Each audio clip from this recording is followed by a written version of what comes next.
All right, so looking over the car a little bit more today while I'm packing some orders and getting some stuff out to you guys.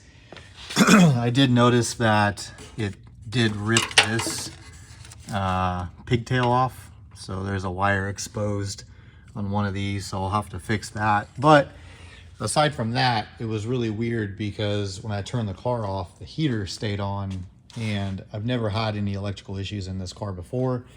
So I was kind of just going through diagnosing it to see if anything was like touching or ripped off or broken. And I opened this and I put my hand on here for some reason just to kind of, see, if I could feel anything. And this relay right here was hot, not hot, but warm at least. And it kind of made me think like, well, what is this? So I looked at this and it was the heater motor relay. And I took this out and, obviously unplugged it, tried the heater, didn't work. So I took another one from a spare that I had, popped it in here, and now the heater doesn't come on when the car is off. So somehow this relay, when the heater was on and the car got all jolted around, this relay went bad and it stuck open. So it stayed with the current flowing through it for some reason. So never seen that. I've never had that issue before.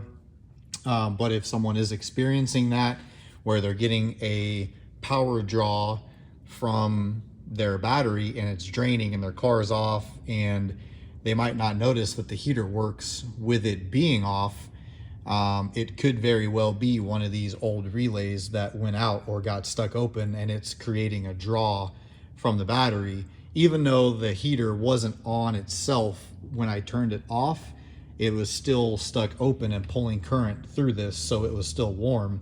So if you guys are experiencing something like that and you're getting a draw from the battery, your car keeps dying, blah, blah, blah, blah, you might want to go in and check these and make sure they're not warm, and just double check that. So like I said, I've never seen that before. I was thinking it was going to be something more serious, like I had some wires that were cut or something like that, but that wasn't the case. It was literally just this relay right here, which is the heater motor relay. So yeah, just thought I'd kind of share that with everybody because like I said, I've never seen it before. So we'll get this car put back together. We're going to go out to the track on the 16th and get some track passes in. We're going to replace this wheel. I got some Rota grids that I'm going to be using with bigger tires on them, and I'm going to go through all this tonight and make sure everything is good here. I don't have any issues, nothing wobbles, everything drove fine. I did go back and find my inner fender actually, but yeah, so just kind of going over that. Hope everyone stays safe, and we'll talk to you guys later.